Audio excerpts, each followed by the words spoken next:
చెయ్యి ఎత్తలేదు మేము ఎప్పుడు కూడా. ఆ విషయాన్ని దయచేసి పవన్ కళ్యాణ్ గారు గుర్తుపెట్టుకోవాలి. ఆనాడంటే మీరు సినిమా యాక్టర్ ఏమన్నా నడిచింది, ఇవాళ మీరు డిప్యూటీ చీఫ్ మినిస్టర్, మీరు ఆంధ్రప్రదేశ్ యొక్క ప్రజలను దేశవ్యాప్తంగా రిప్రజెంట్ చేస్తారు. మీరు మాట్లాడే మాటలు కూడా మీ ప్రజలకు ఆపాదిస్తారు. కాబట్టి జాగ్రత్తగా మీరు ఆలోచన చేసి మాట్లాడాలని నేను పవన్ కళ్యాణ్ గారిని కోరుతున్నాను. మరి అదే విధంగా రాష్ట్ర ఉద్యమంలో అమరులైనటువంటి వారికి మరొకసారి మనస్ఫూర్తిగా నివాళులర్పిస్తూ ఉద్యమకారులకు సంబంధించి 250 గజాల జాగా, పెన్షన్, అదే విధంగా గుర్తింపు కార్డు ఏదైతే కాంగ్రెస్ ప్రభుత్వం ఇస్తానదో డిసెంబర్ 9 నాడు ఖచ్చితంగా అనౌన్స్ చేయాల్సిందే. చేయకపోతే మాత్రం ఉద్యమకారులందరం కూడా గవర్నమెంట్ భూములు తీసుకుంటాం, జాగృతి జెండాలు వాడతాం, భూ పోరాటాలకు ముందుకెళ్తామని చెప్పి తెలియజేస్తూ సెలవు తీసుకుంటున్నాను. నమస్తే, నేను రత్నపిల్ల, జనసేన పార్టీ తెలంగాణ.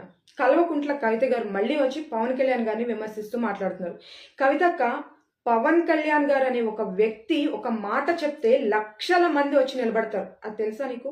అది ప్రజలు ఆయనకిచ్చే గౌరవం. ఎందుకంటే అది ఊరికినే రాలే, నిజాయితీగా ప్రజల కోసం నిలబడిన వ్యక్తిగా ఆ గౌరవం ఆయనకు వచ్చింది. నువ్వు మాట్లాడుతున్నావు కదా, ఈరోజు లిక్కర్ స్కామ్ లో నువ్వు జైలుకి వెళ్ళి బయటకు వచ్చిందానివి, బెయిల్ మీద బయట తిరుగుతున్నావు నువ్వు. ఈసారి నువ్వు జైలుకి వెళ్తే నీ అయ్యా నీ అన్న కూడా నీ దగ్గరికి రాడు నిన్ను చూడడానికి. రాజకీయాల్లోకి నీ కుటుంబం మొహం పెట్టుకుని వచ్చావు. పవన్ కళ్యాణ్ గారు ఆయన మొహం పెట్టుకుని పవన్ కళ్యాణ్ గారు అనే పేరుతో ఆయన రాజకీయాల్లోకి వచ్చారు. అది తెలుసుకో.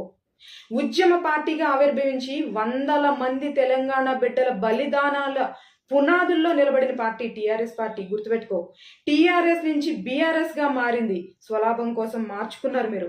ఇప్పుడు అందులోంచి కూడా నువ్వు బయటకు వచ్చేసావు. మీరు అది గుర్తు పెట్టుకొని మాట్లాడు కవితక్క. ఎందుకంటే నువ్వు అసలు ఎందుకు వచ్చావు పార్టీ నుంచి?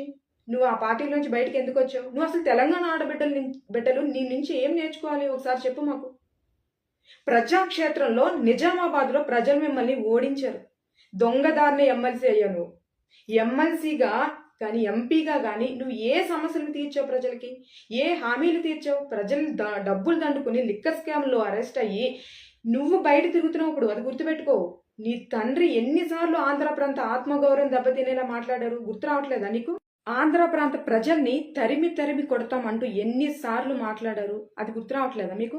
పవన్ కళ్యాణ్ గారి గురించి మాట్లాడితే ఆయన విమర్శిస్తేనో పబ్లిసిటీ పెంచుకుందాం, మళ్ళీ ప్రజల్లోకి వెళ్దాం అనుకుంటే తెలంగాణ ప్రజలు అర్థం చేసుకోలేనంత అమాయకులైతే కాదు. మీరు చేసిన పనుల గురించి, బీఆర్ఎస్ నుంచి ఎందుకు బయటకు వచ్చారు, ఏం చేయబోతున్నారు అని దాని గురించి మాట్లాడండి. అసలు కోనసీమ అలా అయిపోవడానికి తెలంగాణ ప్రాంత ప్రజలు, తెలంగాణ నాయకులు దిష్టి అన్నది ఆయన అసలు ఆ మాటల ఉద్దేశమా? కాదు కదా. ఒకసారి మళ్ళీ చూసుకోండి, తెలుసుకోండి. దెయ్యాలు వేదాలు వల్లించినట్టు మాట్లాడుతున్నావు నువ్వు. రాజకీయం గురించి మాట్లాడితే వినడానికి చాలా అసహ్యంగా అనిపిస్తుంది మీరు మాట్లాడితే. ముందు అది ఆలోచించి మాట్లాడండి.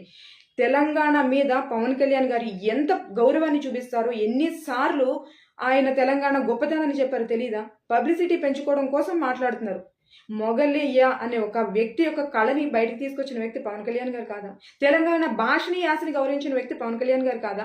ఏది పడితే అది మాట్లాడేస్తాయి. ఎవ్వరూ ఊరికినే చూస్తూ ఊరుకోరు.